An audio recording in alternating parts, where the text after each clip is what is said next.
Hello friends, welcome, and on today's video, this is my monthly Tiered Tray Collab challenge.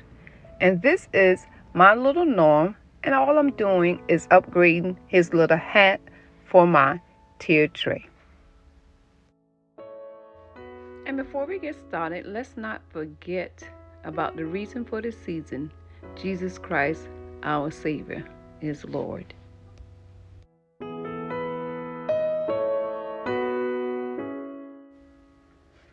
On today's collab, I am going to do a Christmas collab, and this is everything that I'm going to use to decorate my tiered tray.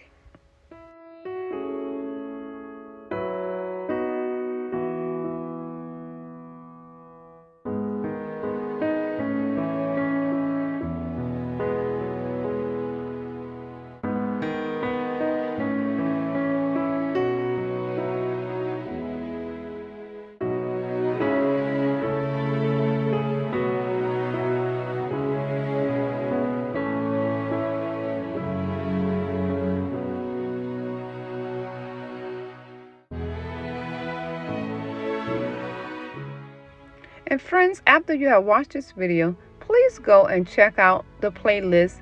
And I want to thank all the participants that joined me in this collab. We are growing, guys, and after a while, this collab will get bigger. So I thank those who's watching, and I hope that you enjoy this. In this, I did one style, and then I did a second style. So I hope y'all enjoy, and I'll be back at the end.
Thank you so much, friends, for making it this far in the video. And tell me in the comment which one you like, the first or the second, the one with or without the little red tree skirt. I want to thank all the participants and all those that have participated with me. Just a reminder, this is our monthly Tiered Tray Challenge. You upload this every month on the third Friday at 11 o'clock a.m. Eastern. I would love for you to join. And your theme can be anything you desire. Guys, I hope that you have gotten something out of this, and I hope that you are connecting with someone on this channel or in these comments. Thank y'all so much. Stay safe and have a blessed day from Penny. Thank y'all, and bye-bye.